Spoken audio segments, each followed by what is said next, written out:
welcome once again to the Statesman Podcast. How you doing?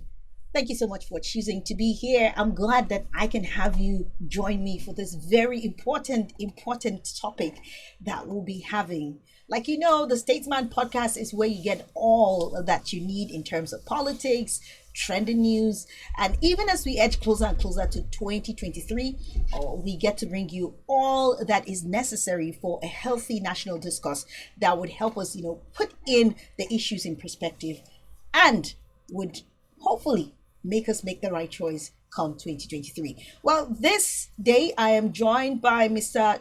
Olushola Afuye. He is the National Publicity Secretary, the National Rescue Movement, and together we'll be looking at a very important issue. Now, before we go on, I'd like to ask you to please kindly like and subscribe to our videos on YouTube so that whenever we come up on board, of course, you get notified. And thank you so much for watching. Mr. Shola, thank you so much for joining me. It's good to be here. Yeah. Thank you. All right. And I'm happy that everybody is getting concerned. Yes, indeed. About Nigeria. About Nigeria. I mean, we don't have a choice because everybody's affected. Rich, poor, high class, middle class, everybody is affected one way or the other and in the negative.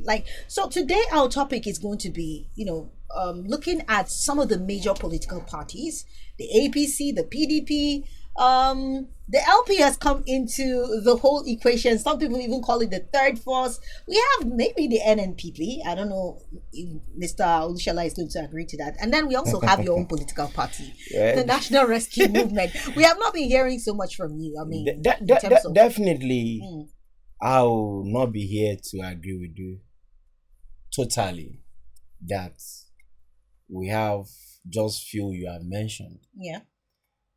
Constitutionally and as it stands today, we have 18 political parties in the country. Mm-hmm.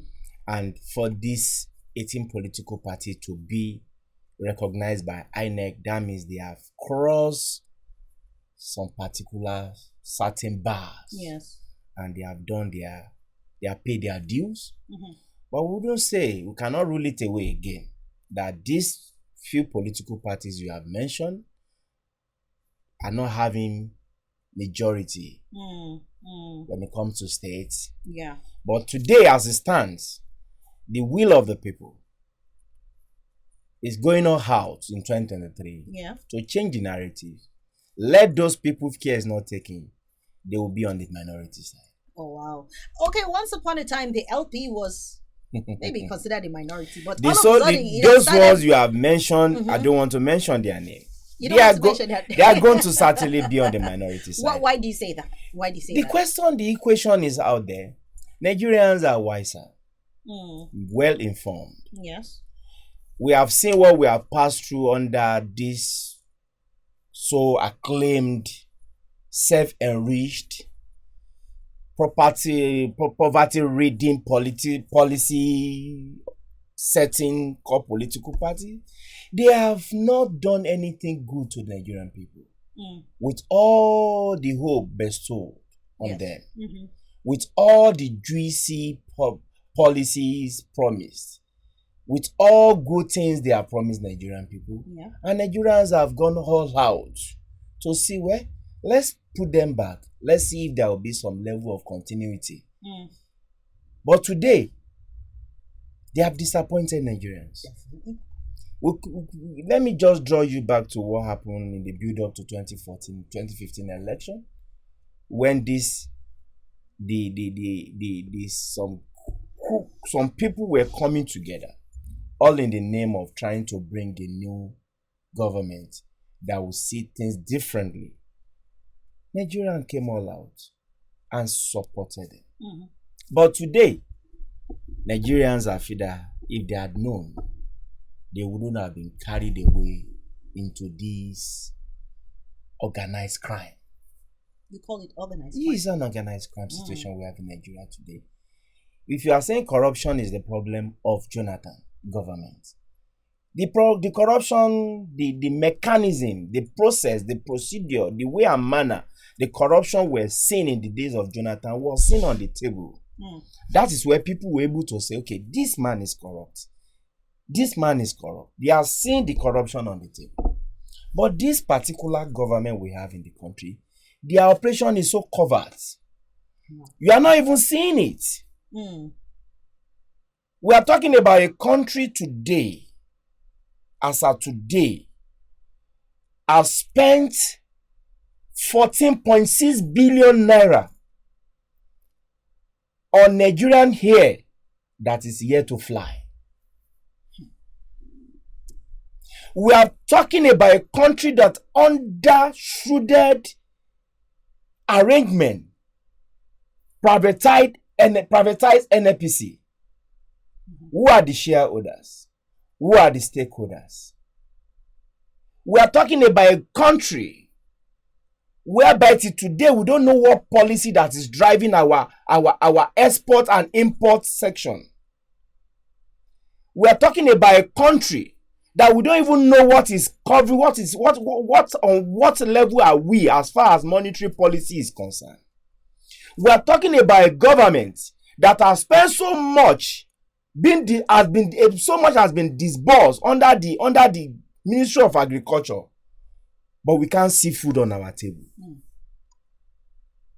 We are talking about a country today, they cannot account for what amount they are spending on subsidy, because the NNPC is the major importer of fuel into this country. How do we equate it? What is the arithmetic? That's why I say that we are not seeing them, but money is leaving the shore, our treasury every blessed day. This is the government that we have one man, the auditor, the accountant general of the country, the treasurer of this country is having such much billions of naira in his account. I mean, you could go on and on. We can continue. Yes, you can go on and on. But you see, in the terrain of politics, when you talk about things like that, I mean, a lot of people will tell you, well, APC still has the structures. APC still has. When you go to the villages, to the remotest community, they know APC. Who has that structures? You know, that's the narrative when it comes that to is the question politics. When you are talking about structure. Okay, for example, today an average Nigerian on the streets that is not even sure of where the next meal will come from, don't forget they are structure of some people, unless they want the story to continue. This is it not the same Nigerians that are still speaking in terms of APC, PDP? It's a pity that this particular, when after the long time in the saddle under the military dictatorship government in this country, the first democratical system that came up was PDP, AD, AMPP, and the likes of others. But as it stands, Nigerians were able to say, okay, the political party that was able to really go around, move into different dynasty, gather more support. That was the reason why we had PDP in the first place. And don't forget, a lot of people lost hope in the democratic process. They didn't get involved. They never knew democracy would come to this level. So they left the scene for many of them. That is the reason why we had PDP. The journey was going on, democracy was being enshrined. We have seen clearly that democracy had come to stay. Some people were not coming up. And the PDP that was given that particular opportunity, they misused it. Then people jump into APC. But it is clear to Nigerians now that the same set of evil Nigeria ran away from in PDP, they are in APC. Okay, so as it stands now, the common man on the street wants to own their process, own the government by themselves. All right, so I'm glad that you have come to this point in the discussion. Now, moving forward, we're getting closer and closer to, in fact, it's September, the campaigns will soon open up, and the political space, of course, is going to be saturated. Now, you are talking about the APC and the PDP. So moving forward right now, we're seeing a momentum building up. We have the LP. And like I was asking you, I don't know where your political party is in the midst of this, but the essence of this discussion is to really examine, what works in Nigeria. Because it's a different thing when we say, well, Nigerians have had enough. You would expect that in 2019, Nigerians would have made a reverse to say, well, based on the little that we've seen in the last 4 years, well, we don't want any more suffering, so we'll take a different detour. But right now, where we are, APC says they have the structure. PDP are saying they have the structure. LP, a lot of people say they don't have the structures. And maybe if there's any other political party, there's no political party. What are the potentials? There's no political party today without structure. And when we even talk about structures, let me know from your own perspective what you believe structures are. Structure is who are the people you have out there at the level of every constituency that can come out to canvass vote for you, that can come out to speak about your political party, that can come out to say, today, I'm going to stand at this polling unit for this political party. This is what we call structure. But to some people, to them, money is their structure. But that's very important in Nigerian politics or African politics. I agree with you. I agree that money is the vehicle of any evangelism. Yes. Any campaign, you need money. But as it stands today, Nigerians are not ready to deal with what are you going to give to me today that can sustain me for the next 4 years. When you come with that your bad and satanic reading projects that will not help my life. They have tried it in the past. The people that collected money in the days of PDP, where are they today? Those that collected money in 2019 today, the money is not with them again. That is why I'm telling you, we, like National Rescue Movement, we have a presidential candidate in this race. So we have feeded candidates across of every constituency. Positions that need to be contested in the 2023 general election. We are not part of, but we are obviously the same National Assembly you see today that is evenly divided between these two so-called leading political parties will not be the same in 2023. Oh, you think it's going to be divided among... Every political party will definitely have a stake in decision-making of this country. Wow. I like your optimism, sir, but I don't know. That is how it will be. The same 36 states and the FCT of this country that we have today, we are not going to have 30, we are not going to be talking about 15, 17 governorship again.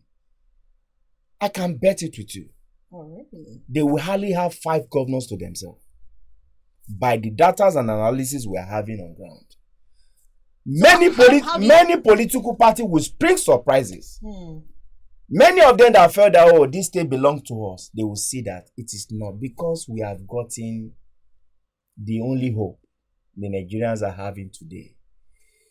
If INEC will not change the game plan, if INEC will not be suppressed, if INEC will not dance nakedly, if INEC will not throw all what Nigerians hope of the Nigerian people to see a credible and profitable election 2023, our hope is intact. All right.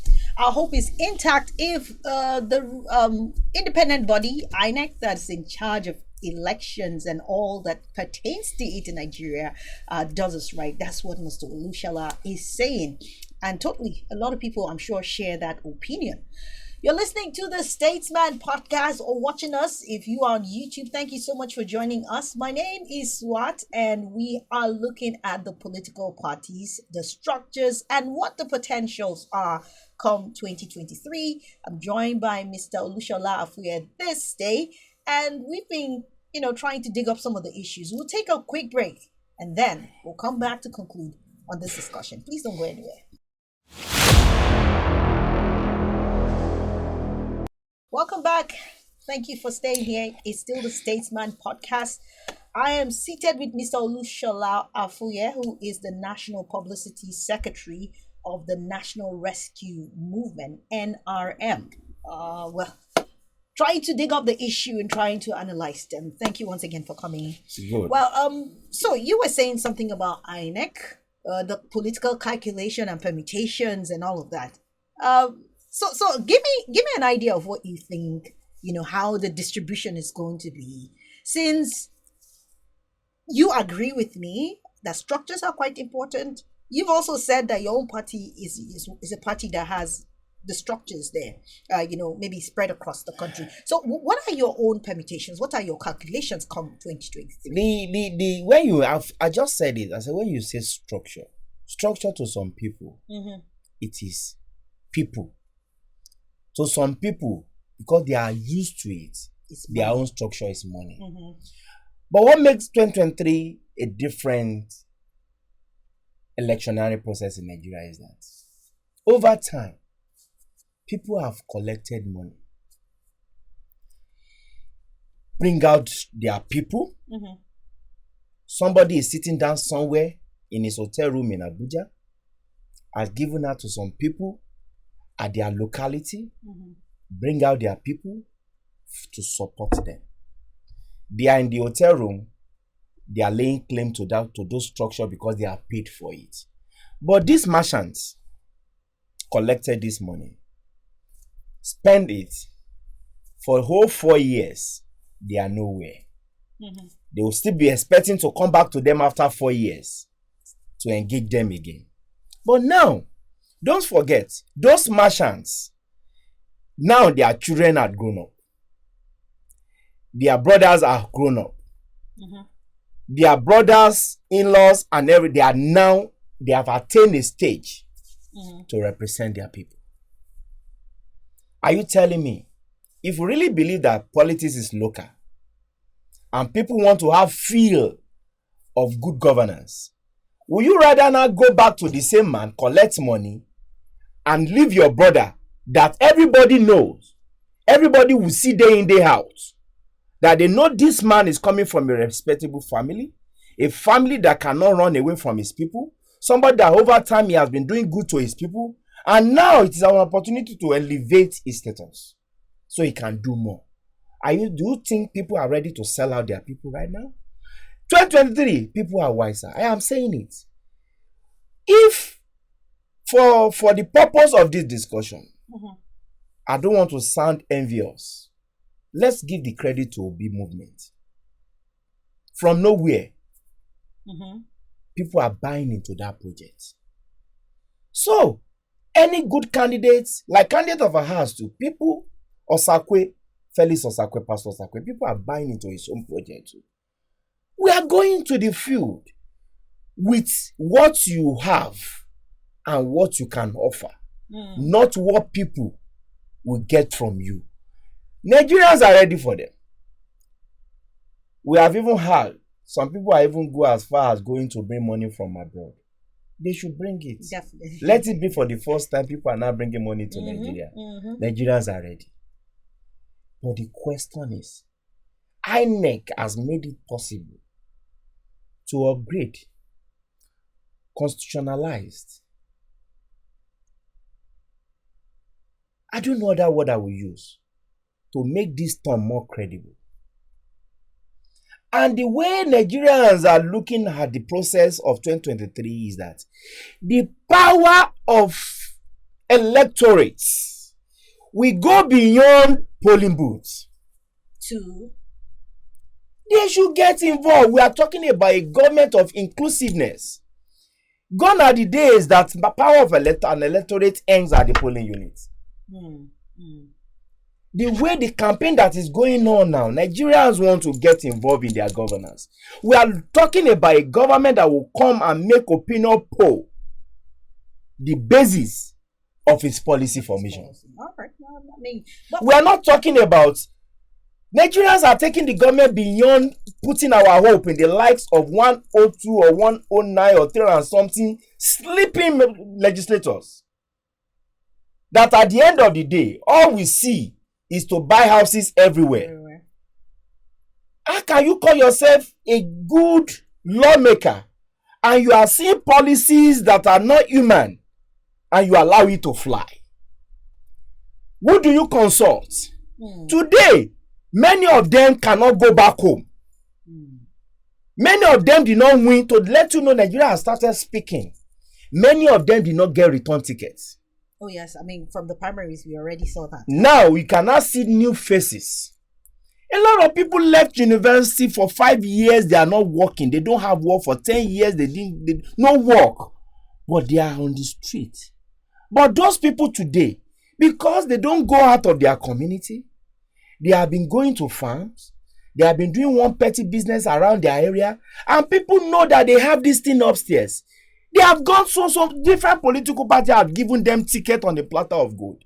They would rather choose the sort of they would rather give their life to it and see the project come out successful. Oh, well, I mean, we are waiting for them. I like your optimism, and honestly, I am giving you the feel that is going on the street. All right. So, but then, on a final note now, the 2022 Electoral Act. You've talked a whole lot about INEC, and I know that is very important. Do you see? But with question mark, if the man refuse, how can they refuse when you can? No. It's codified in our Electoral Act. Politicians don't believe something is impossible. Their antics, what they are planning, is to win the election by all means. They have sold their heart to devil. But we've seen. Pardon me for using that word. Well, they don't have any sense of remorse. Electoral transmission. The electrical transmission. Who says that's all one this thing process, that evokes some sort of who hope says for people? All this cannot be doctored? How? Let me bring something to limelight for you, to let you know that INEC will not leave them. Will continue to pressurize them. We will continue to speak to their conscience to do the needful as far as the Electoral Act is concerned. Do you know the last FCT election we had? Yes, that was in February of this year. Practically, I was involved in that election. Election was declared. A PDP candidate was returned as the winner with a margin of about 19,000 votes in between the two of them. Beavers was deployed. All the necessary electoral machinery that were covered, guaranteed by the same Electoral Act, were deployed into that election. Results were uploaded. I was at the final collation center. We saw the attitude that were put up by the APC because they were there. That party was the incumbent as at that time. Election was declared and the PDP was returning to that position. Only for them to go to a tribunal. The same result that was certified by INEC. APC came back with another result. With 23,000 voted added to that of APC. And no single vote was given to the same PDP that contested the same election. Now, should INEC not be the determinant of the fate of that that will be compared by the courts at the end of the day. I am telling you, INEC on a very good day is that INEC should play a major role to let them know, come, you cannot rubbish our process. You cannot in any way rubbish our process, because any judgment against what has happened during the election with the use of the technology deployed by INEC is telling you Nigerians we are sitting on the gun of Cape. Well, so much to be said, but I believe the CSOs, that's where non-state actors, the CSOs, and what election? I want to ask you a question. Have you ever seen election in this country that the CSO, the international community, observers, have you ever seen where their reports has ever play a major role in our results. Well, they always tell them to. They listen to them, but left for me. At the end of the day, my concern, sir, is that most of the time you get to see the courts deciding at the end of the day instead of the will of the people. They will always tell you, even to the younger Africa and the likes of them, they will tell you whatever they report, whatever the outcome and their report will be used to prepare for another election ahead. So why deploy them in the first place? They will have allowed, because many people have put their hope on the observers that their report will go a long way. But then at the end of the day, so why don't you let me do what the other people are planning to do? Look at what happened in Osun. In Osun, in a way, it is because the people in Osun decided that we are picking this election from where we hang it the last in 2018. It is high time for us to speak and let Nigeria know the true position of what happened, what transpired in 2018. That is why you saw that election in Osun overwhelmingly. Even at that, they are still at the tribunal. Yes. Politicians are ready to fight dirty. But common man's hope, the electorate, we are putting our hope and trust onto what the INEC, the framework INEC is giving to Nigeria. That is what is giving us hope. But we are begging INEC not to disappoint Nigerians. They should not succumb to the pressure and the antics of the politicians. The will of the people should be seen clearly, that for once, we want to come out from this quagmire. We want to own the process. Indeed. I mean, I think you've said it all. I wanted to ask for your final opinion, but I guess you have capped it on all very nicely. Thank you so much, Mr. Shola, for joining me today. I really enjoyed talking with you, and I hope maybe I could call you back some other time. You're always my friend. To look at more developing issues, because there will be. The campaigns will soon open, and I know that. Then you hear more issues. Yeah. You hear more satirically, songs, every action, the way you want campaign 2023. People will hear the story of their bats. Definitely. All right. Thank you for joining us again, and goodbye. I'll see you next time. My name is Swat. Thank you.